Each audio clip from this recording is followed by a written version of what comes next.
Olá, esse é o Headache Radar, um programa da Sociedade Brasileira de Cefaleia. Professora Débora Bevilacqua Grossi.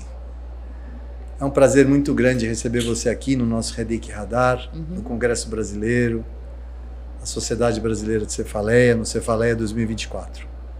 A sua apresentação hoje foi muito importante e é sobre um tema muito discutido nos nossos consultórios, um tema do dia a dia. Doutora, qual a sua principal mensagem no tema que a senhora apresentou? Primeiro, eu gostaria de agradecer imensamente a oportunidade de estar aqui no Congresso, especialmente nesse radar, parabenizar a sociedade por essa iniciativa. Acho que a sociedade dá um passo importante, né, na maior visibilidade, na aproximação com o público, tanto o público técnico, né, mas também com aqueles que padecem com dor de cabeça. Então, parabéns pela iniciativa. Para todos nós. A minha aula de hoje, ela foi assim, uma aula básica, generalizada sobre um aspecto muito importante de muitas das cefaleias que são as mais prevalentes nos nossos consultórios, né? Que são as questões dos pontos miofasciais ou da dor miofascial se manifestando, seja numa cefaleia secundária, como a gente já pode imaginar, numa cefaleia cervicogênica, onde essa dor ou essa causa externa, né, pode ser a causa da própria cefaleia, mas eu também procurei abordar como essas condições miofasciais, ou na cabeça, ou na face, ou no pescoço, podem estar associadas com as cefaleias, especialmente as primárias, né? Como a enxaqueca e a do tipo tensional. Né? A questão da comorbidade, né? Sim, sim.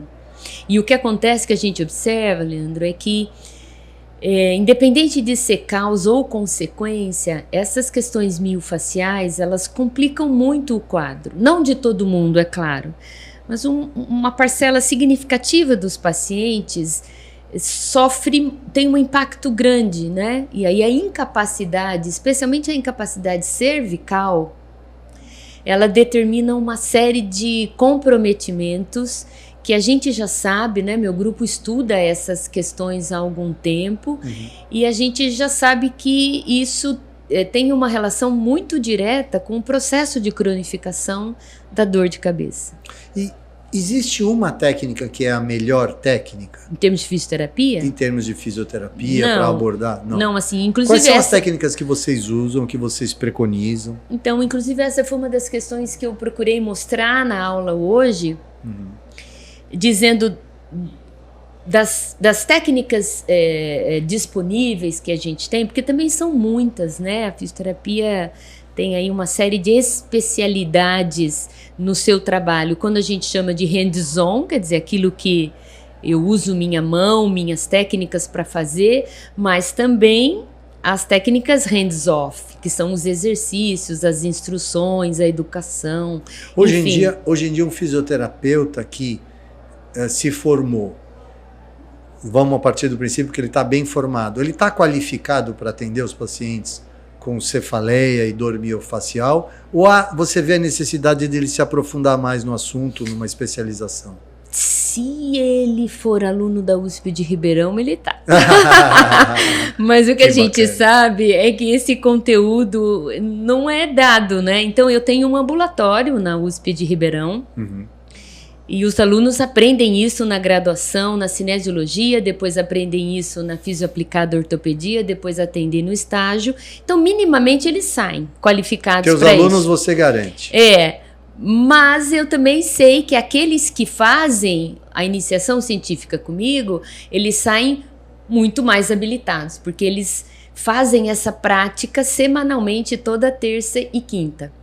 Então, eu, pensando nisso então, e pela minha experiência, eu realmente recomendaria as pessoas que dominam técnica, porque o fisioterapeuta sai da universidade sabendo palpar bem um paciente, sabendo identificar pontos gatilhos. Então, boa parte do que a gente vai precisar, muitos fisioterapeutas sabem.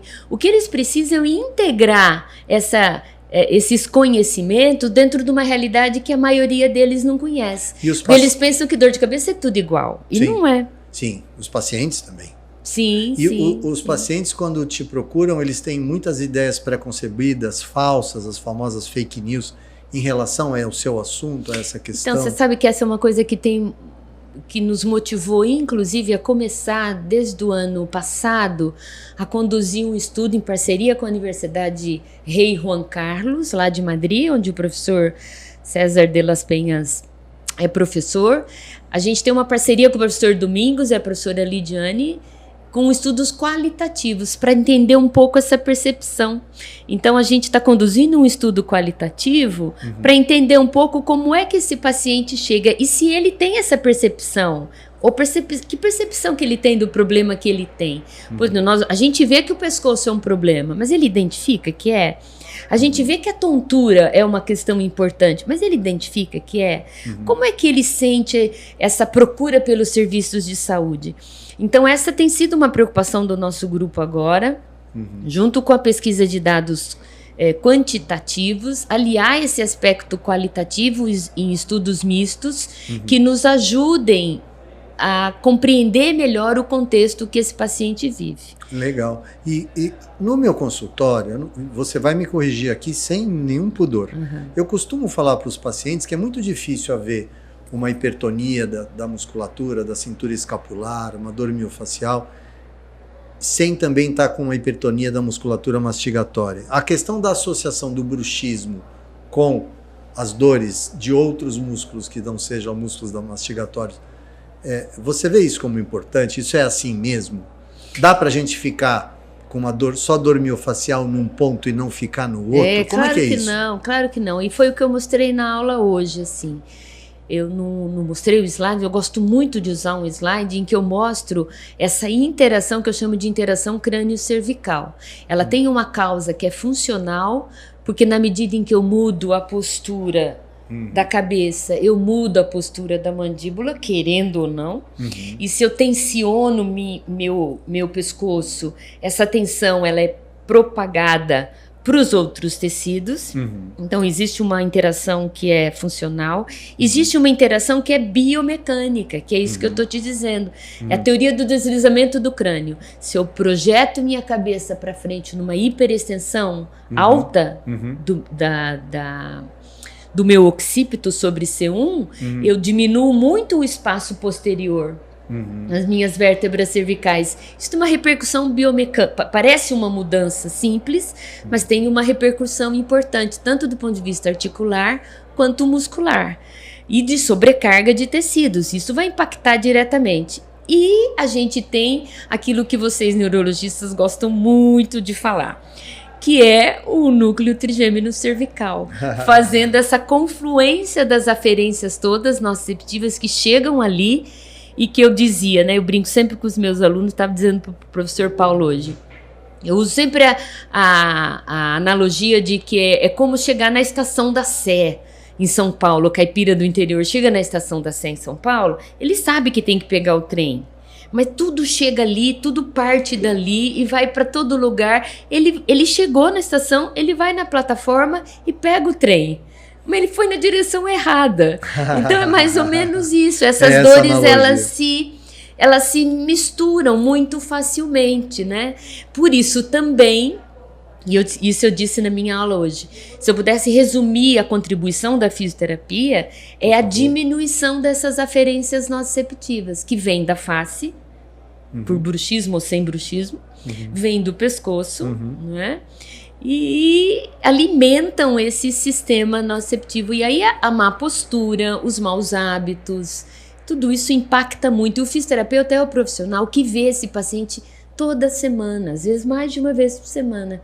O acesso à rotina e a influência que a gente pode exercer no manejo da crise, se você tem um bom terapeuta, é muito grande.